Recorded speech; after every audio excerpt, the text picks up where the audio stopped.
one of the things that the men discussed was about wives and the communication between wives. And a lot of times, us as husbands, we get it wrong because we're not sure of what wives need. So to hear you say that we That's interesting. we because you're not like a unicorn. You're not a unicorn to say, "Oh, I don't like to ask." I think that's a lot of people. I think a lot of people have a lot of marriages. Women have anxiety about asking because one fear the rejection or fear of whatever it is, and a lot of men was like, "Man, I would rather my wife talk to me than have me guessing because there's so much going on in our head that it's hard to navigate what you need." So, This is the Family Dynamics Podcast with Kevin and Alicia Meeks.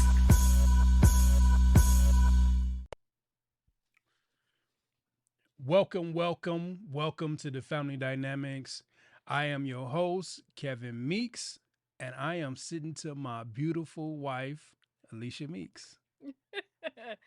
Hey, y'all. Hey. How's your week been going, honey? It's going. We had a pretty eventful week. So I was happy to see the weekend, honestly. Yeah. I need another holiday break from work. That's what I do need. Yes, we need a vacation. We definitely need a vacation. We do got something coming up here in the next week or so. So that's exciting. Hmm. Man, we've been getting a lot of good and positive feedback as it relates to the podcast. Yeah, that was really cool yesterday. So if you are not subscribed to the Family Dynamics podcast, like I don't know where you been, like subscribe, Apple, Spotify, wherever you listen to your podcast on, whatever platforms. Look, we be going hard in the paint in this podcast, and you are 30 some odd episodes behind. Or So even on YouTube, because YouTube is like for people who, prefer visual to see us and see our facial expressions when we're having these vivid, unscripted conversations about life. absolutely. And I think some people getting it wrong. Like we just talk about co-parenting, or we just talk about marriage. We talk about a little bit of both, Yeah. and just pun intended, the family dynamics, the entire family dynamics, the whole gamut, like the whole thing, like the ups, the downs, some of the hidden secrets, some of the things that people don't want to talk about. We talk about Yeah. because why not? Why not? But today we are talking about.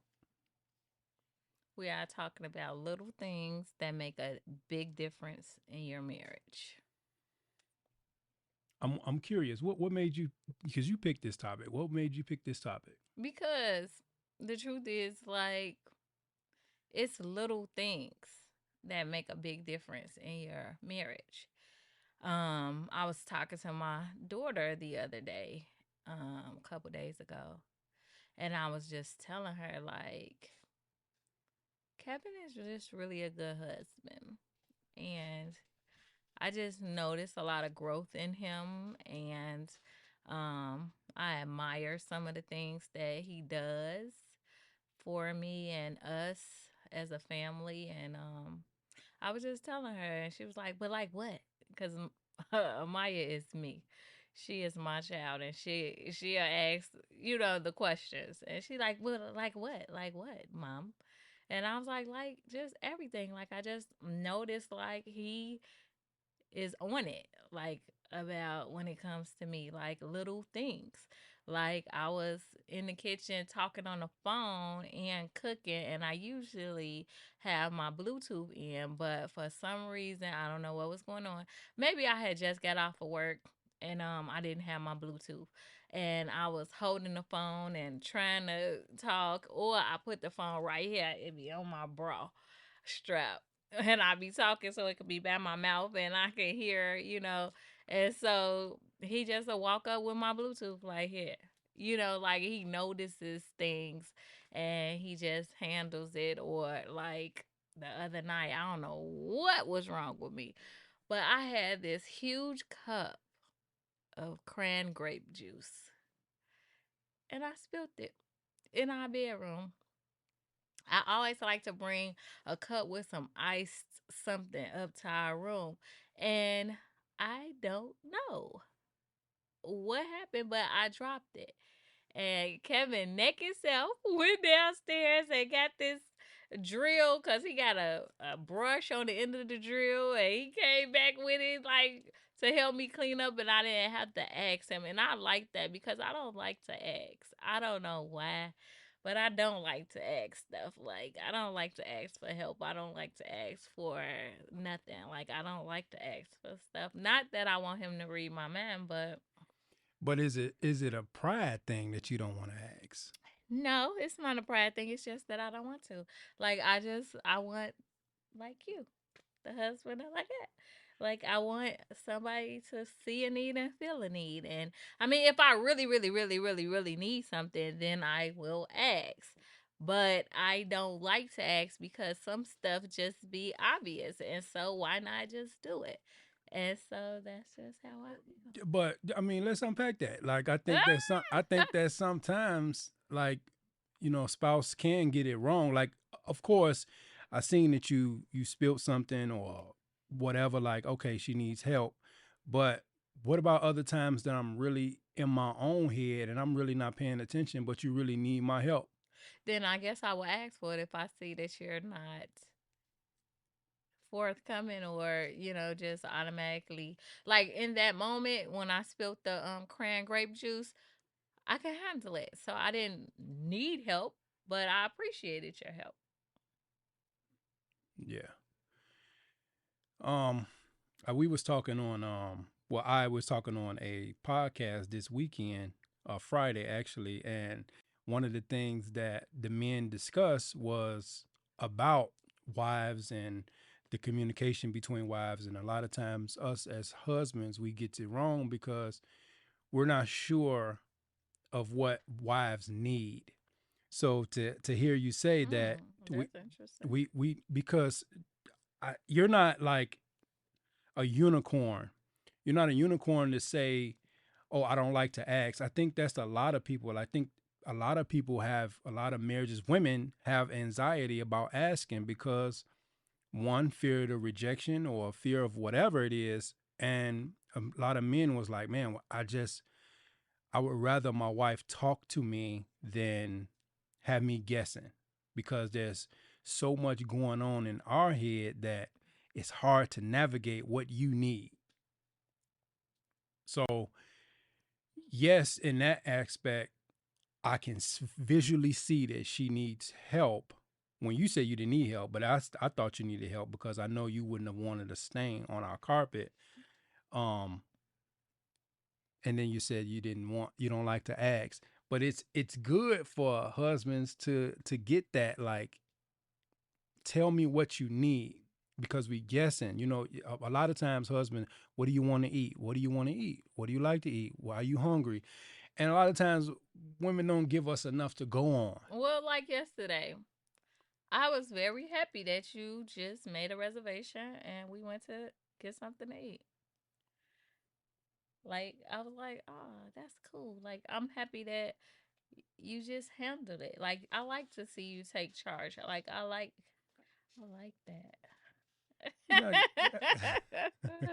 No, I think that's cool, but I'm just saying, and when there are more cases than those where I may get it wrong, so it's probably more advantageous to say, hey, babe, I need your help in this, because then it's sexy to us as husbands to be needed, and when we hear that there's a need, that's so I guess we both saying the same thing. It's a balance Yeah. for husbands to take more of the initiative and more of the forward role, and wives to display their need for their husband genuinely, not I'm gonna do this because it makes him feel good, but do this Right. because I really do need his help, and I want him to know that you're always needed, even if it's the small things, light bulbs, ironing, or airing the tire, like what it is. Like I need you, or not, because one of the topics was about independent women Uh-huh. and dating a wife or courting a wife who's independent can be very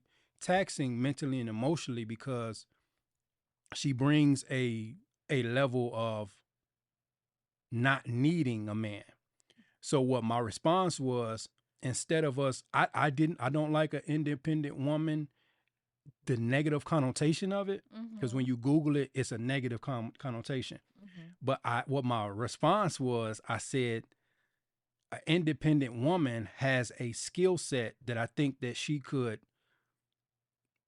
be a huge resource to her marriage and drop Asset. at, right, be a huge resource and an asset to her marriage rather than continuing on the stance of I'm an independent woman. Mhm. Like I'm independent because I had to as a wife. I'm saying as a wife, I'm independent because I had to, but I'm gonna bring the skills and the knowledge of being an independent woman into my marriage Mhm. so that we are better and not staying, oh, I'm an independent woman, I don't need you. Right. So that's what, you know. Yeah. I mean, I agree with that because I definitely was an independent woman before we got married. Um, I ain't had no choice. Like it's just it was the cards that I was dealt. So I was an independent woman, and I, got a specific mindset and skill set because of it, and ability to hustle, grind, maintain, persevere, handle shit. But That's yeah, I think that that's a skill set that can be used in your marriage rather than you stay a unicorn or an island in the marriage. yeah, I agree with you. So with the new topic today, when we talking about Little things that the make a little big. things that make a big difference, I think we're already into the topic already. Mhm. Little things could be, hey, us as men kind of recognizing where the need and feel those needs. Now, I'm not saying that every wife may need that because some wives not they don't need that and most of them do. I can't really say, but if that's you, then that's one thing that us as husbands can adopt. Like, hey, man, that's something smart. If you see something, fix something. It's Mhm. kind of like when we see the kids, they walk over paper and dirt and stuff like that, and they don't pick it up. Like that's something small. Those are the Mhm. little things. Mhm. Making a reservation, um, chartering a flight, or whatever it is, like something small. You know what I mean? That you often take for granted that your wife do each and every day. Right. I mean, just even like with the smallest, the bare minimum, smallest thing is the way you greet your spouse when you see your spouse again for the first time. So I try to make a conscious effort when I speak to you for the first time in that day or see you physically. I make a conscious effort to ensure that I try my very best.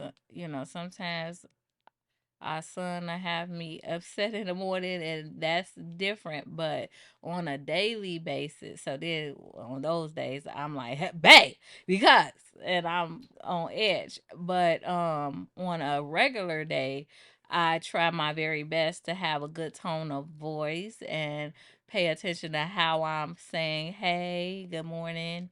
Or when I physically see him, to try to walk up to him and give him a kiss. I try my best.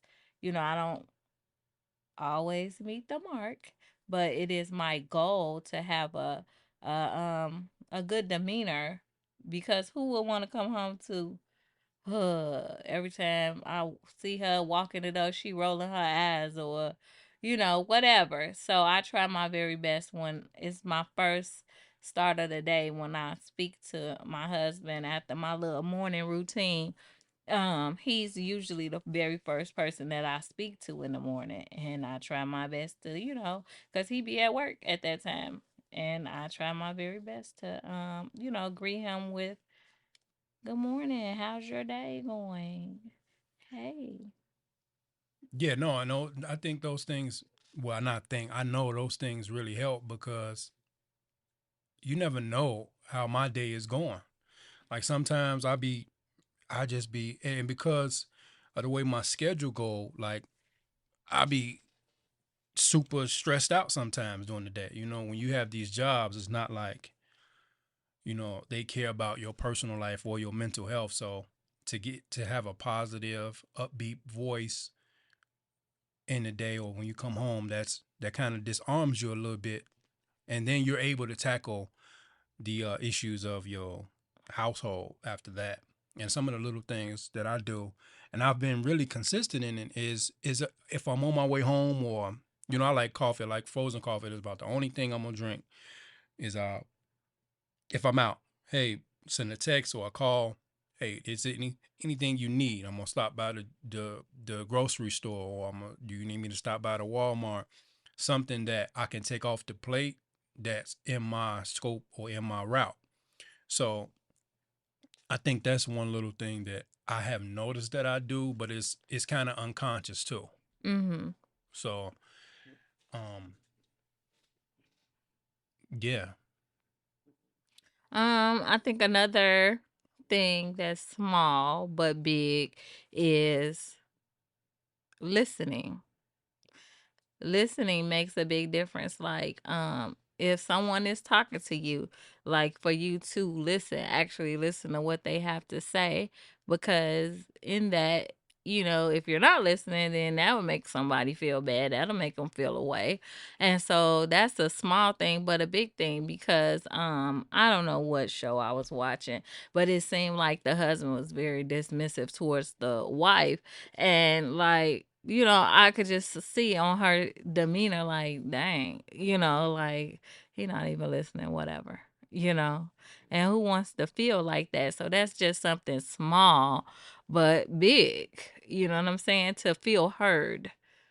Like, I know, like, it's some conversations that I may bring to Kevin, and I can tell he's listening wholeheartedly and giving me good feedback on whatever the topic is, or turning on into encouragement, or whatever it is that I might need in that moment. And so that, to me, that's something small but big. It's huge, actually. Yeah, no, I think um that may be the biggest thing. And I always say that one of the bases of our relationship has been communication. Like we talked a lot. I was on the road every single day, and all we had a lot was our communication.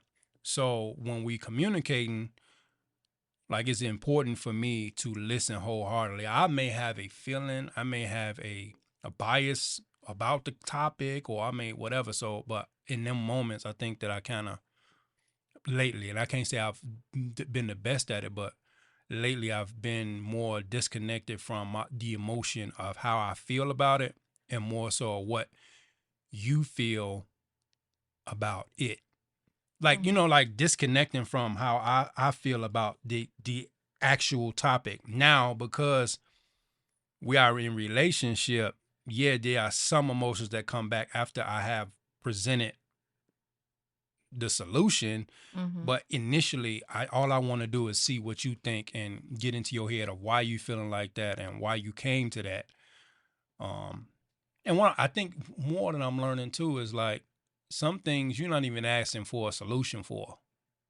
You just really just want to talk it out, or you just Yeah. really want to hear it out. So I don't try to engage as heavy as I used to, and that's a learned behavior, y'all. That's a learned behavior, because have you noticed sometimes a situation will happen, a situation or conversation will turn to a you and your spouse thing. It had nothing to do with you. You could be talking, pillow talking about something or somebody else. You can call it gossip. I think all relationships have had and still have conversations about external people in your house. And if you don't, man, that's maybe just us. But if we have a conversation about something, whether it's a show or someone else's relationship, sometimes those situations you'll try to make it because you're not hearing each other well, and Mhm. like you'll make that situation your situation, Yeah. and then you end up arguing. So I just really just I'm here for the listening part. Like what they Mhm. say? What's they say? Um, most communication is nonverbal. Oh yeah, a lot of it is like even, and that was the next thing that I was gonna say. Like your facial expressions.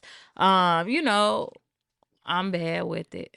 Oh, I'm bad with it. Like it'd be written all over my face. Like if I'm upset about something or if I don't feel like hearing something, like it's totally like I don't have to say anything. Like it's on my face because I don't know.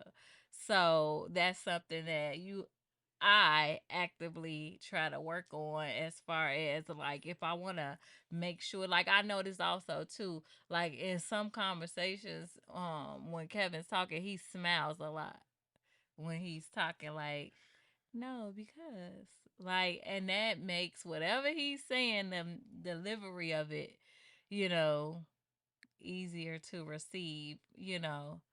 When he's talking, I notice that often he starts to smile while he's talking about stuff. And and that's crazy because I go to therapy, and it like in the point case in point, the topic we're talking about, it's the little things that will change a dynamic, like the psychology of things. A smile, folding arms will say you're not really receiving me, or a tilted head, or huffing and puffing, or breathing deeply. Like you see, when you see those things, Yeah, it's it turn called body jargon. yeah. So you see those things. So it's not fake that I smile, but I smile because in my mind, if it's a heavy topic, I'm always reflecting to the person that I'm talking to, meaning my wife. Like, you talking to your wife, you're talking to your wife. So respond in a loving or respectful way.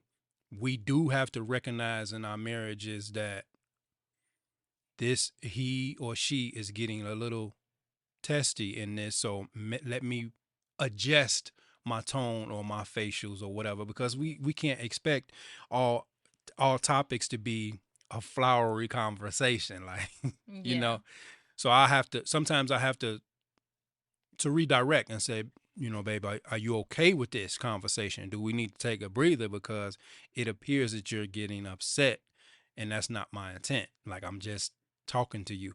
Sometimes it may be you, the problem that I'm referring to, but if you can't take it right now, then we have to revisit it, because Mm-hmm. um, that's just it. And that's a learned behavior. That's learned. And I keep reiterating that because in early days, like, it would be like whatever emotion I'm feeling, if I'm angry or if I'm upset or I feel attacked, like I'm immediately want to address it versus continually continually seeing who is this person I'm talking to. You talking to your wife. Like, tomorrow y'all gonna wake up. Like, you can't dismiss this person. I mean, you can, people do, but People do. you can't dismiss this person if you're a respectable, logical person. You can't dismiss this person. This person is your wife. This person is your husband. So, because we be seeing some marriages and they be like, ooh, you talk to your spouse like that. Like, that's crazy. But It is crazy. Let me see what else is a small thing but makes a big difference. Um, so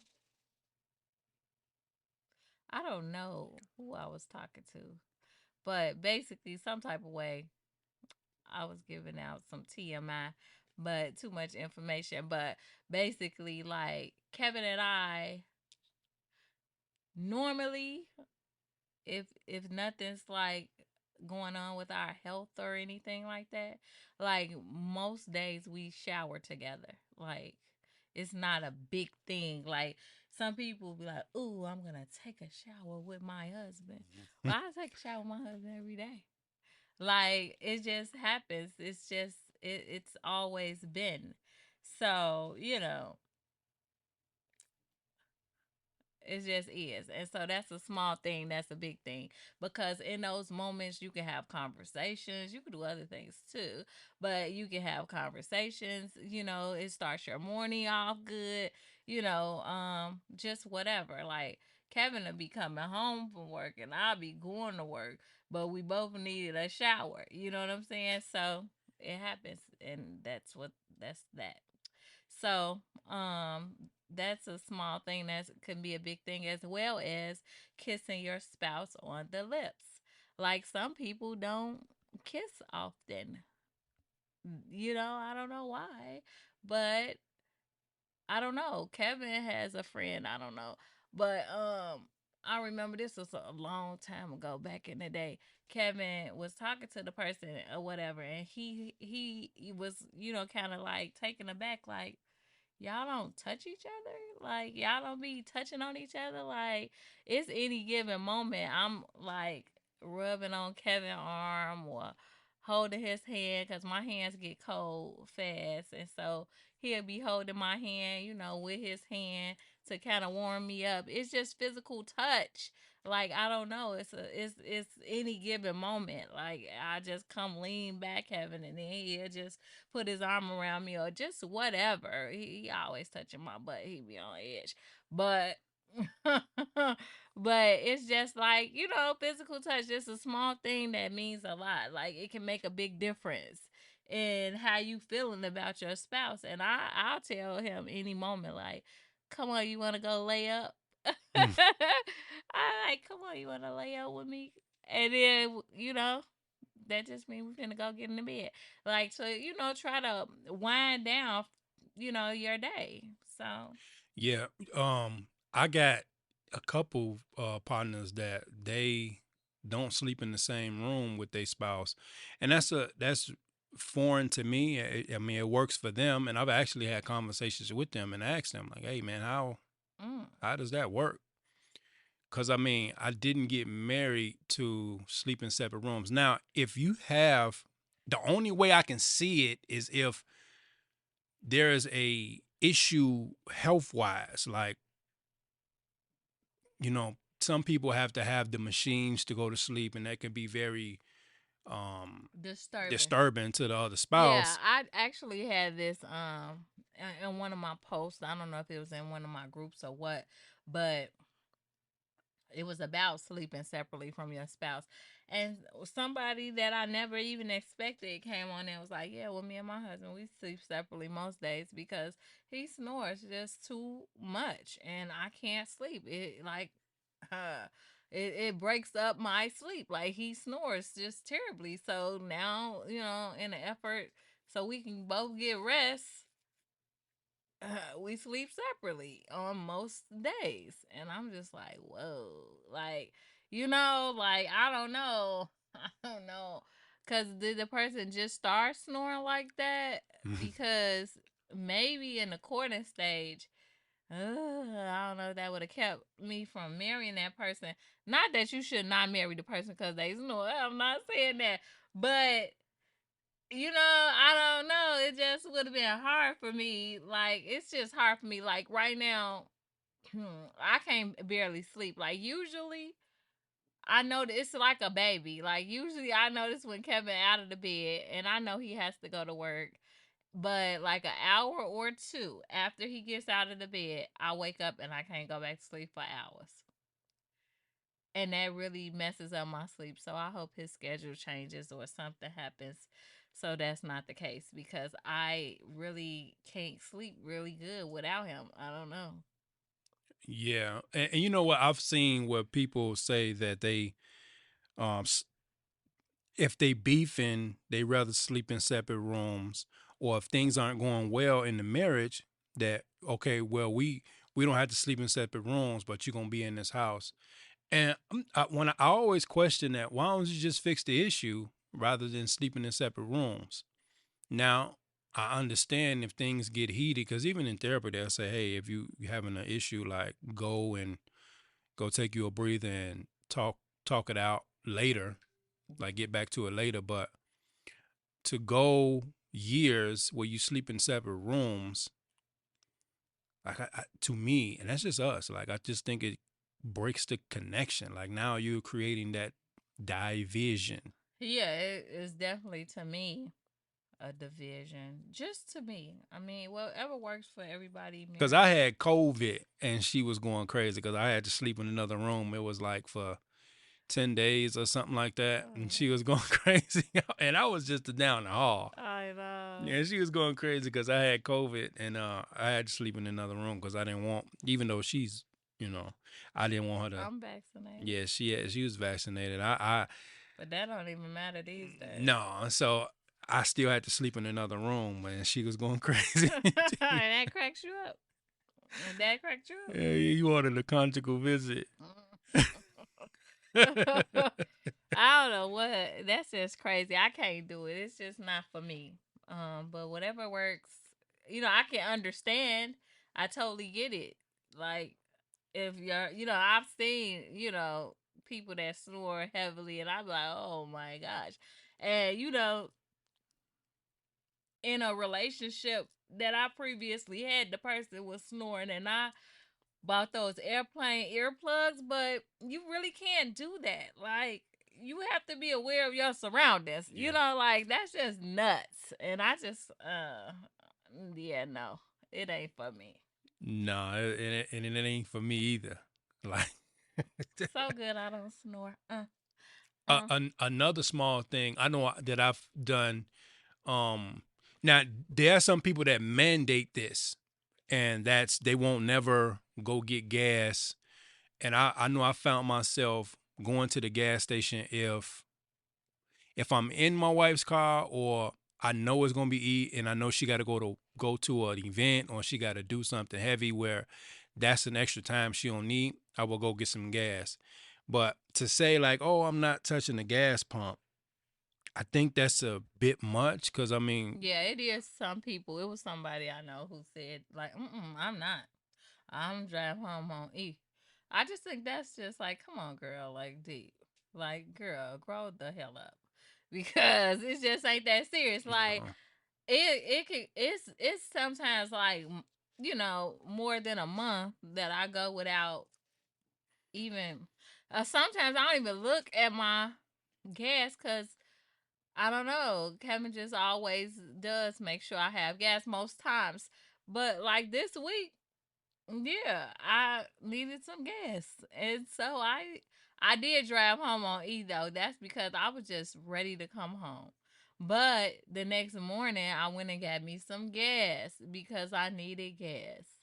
So, it's not like, Kevin, no. Like usually he realizes it, for like he said, for whatever reasons, but yeah, no, I'm not gonna boycott the gas station. Like, yeah, that's it kind of just crazy. ain't that deep to me. I mean, do I like for my husband to pump the gas? Do I sometimes when we're out and I know I'm getting low, purposely pull into the gas station while he's with me? Yes. Because I don't like pumping the gas, but I will. I will pump the gas. I will put air in my tire. I will check my oil dipstick if needed. Like, I'm thankful that my father taught me these things, and that's a part of that independentness. But I do know I have a husband that will handle that majority of the time. And I got two more small things. Like one thing that I noticed that you'll do, if she goes to the dollar store now, I don't think it's $1. It's like $1.25, Yeah. $1.50 now. She'll grab some of the snacks that I typically like, and we have these. My wife has these. She got this pantry where it's all color coded. It has the names, so everybody got their snacks, and so you ain't eating everybody's snacks. So everybody got their own little section. So I'll notice like my bin will have some of my favorite snacks, and I have probably been like, man, I want me a little something. I go in there like, oh man, thanks, man. You got the Twizzlers for me or whatever it is. So I think those are some of the little things that we take for granted as spouses sometimes. Like that's something that I'd be like, oh man, thanks. And another thing is when my wife this I don't know if this is a small thing, but it's a thing. When my wife comes to like an apologetic heart, like when she comes to like, you know what, man, I may not have thought it was a big thing, but when she be like, I'm sorry, I ain't mean to do that or do this, and it may have been caught me off guard because I may have not thought of that much of it, but when you do that, that's like, oh. Okay, yeah, all right. I actually apologize because you be trying to make it like I do not Well, no, I apologize. didn't say you don't. I'm just saying it was kind of like the thing when I was saying about if I, you know, about the juice and you spill. Like sometimes I may get it wrong. That don't mean that you don't get it wrong either. Like, hey, that may have been a spot where you may need to say, hey, babe, I'm sorry. I didn't know I made you feel that way. If you felt some type of way about what I said, I'm sorry. You can miss it just like I can miss stuff. So that's why Mm-hmm. it's good to communicate. But when you do recognize without me having to ask or having to say that that made me feel some type of way, it does feel good knowing that you have an apologetic heart when I don't have to ask you or tell you and then we have to have a dialogue about it. Mm-hmm. Like Mm-hmm. that feels good. And I have to, you know, because I've said it, like, because when else would a husband get an apology for something? Because I ain't gonna lie, a lot of women, y'all don't think that y'all do nothing wrong. So when you apologize, it feels more human. Like, oh, okay, she gets it. So those one of the last two things I want to say about some of the small things. So the basis of it is what? I just feel like small things they really do matter, and some things that you may not know that this is a big thing, or that this small thing makes such a big difference, but it does over time, such as just like even building your spouse up, like those little words of encouragement, or just gratitude, appreciation, or just constructive criticism. Like, not even, it's not even criticism, like praise, praise. So not criticism, because that can be seen as tearing somebody down sometimes. But we all need criticism at times. But those small moments where you may say, like, I tell Kevin, like, sometimes I just feel like that he needs a reminder. Like, babe, you are a good dad. I don't give a fuck who said, or however whoever feels. You are a good dad. I don't give a shit. Like, cause sometimes I just feel like some outside sources will try to tear my husband down. We all know he was a young father and everything. And it's only so much the hell he could do at 13 years old. So I hate that some people had or have or whatever these expectations of him that are very unrealistic to have of him when he was only 13 years old, like 13, 14, whatever age it was. It was young, under 16. They got the 16 and pregnant and stuff now. Well, he wasn't even 16. Like, so he did the best that he damn could as such a child trying to raise a child. And I feel like, I'm digressing, but I feel like, the mothers don't get the same slack, because it may appear to the child that they mother did so much, when the truth is they mother was a child too. They mother parents was taking care of you and them. You know what I'm saying? And so that's just a little stuff. And so I be damn, on my watch is my husband gonna beat himself up for something that he was actually failed on. Because if he had the proper supervision, parental supervision, then he wouldn't have been in a situation, because that's the first thing that popped in my mind when, starting to date with him, and he said, like, yeah, I had a baby at this young age. I'm like, where was the parents? Period. If my baby had a baby at a young age, where was I? Now, sometimes, our kids, they wander off, they do things, but overall, that was the first thing that popped into my head. Like, where were the parents? The parents of him and her, that this was able to occur. Like, we as, parents, we have to know, where our kids are, what type of shit they up to, because they'll get into stuff. They kids. And that's why God put us in their life to watch over them.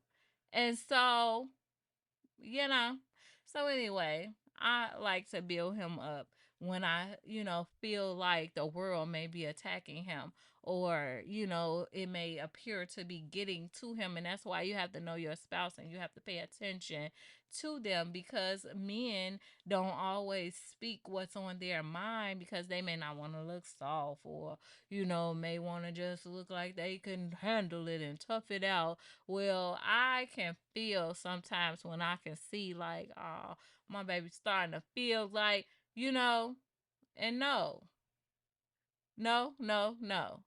Whatever, and I told my daughter this recently too, like, girl, you can do whatever you want to do with your life at this point. It's not nobody in this world. I know God is pleased with me. I've done all that I can do. I've given you, I've sacrificed. It's nothing I didn't do for that little girl. So, if she happened to went left, then people just gonna be like, that's a shame. All Alicia did, that's a damn shame. Maya lost her mind. But they ain't gonna say Alicia was out in the streets and that's what we knew it was bound to happen. Right. No, we'll all be in shock together. Okay? Because, when Maya lose her mind temporarily from time to time, my friends got them sending me flowers, because they know, like, this is not the child you raised. You know what I'm saying? Because she be having temporary loss of sanity, and in those moments when I'm, maybe feeling down, like second guessing my parental guidance, like, where did I go wrong, Lord? Why has thou forsaken me?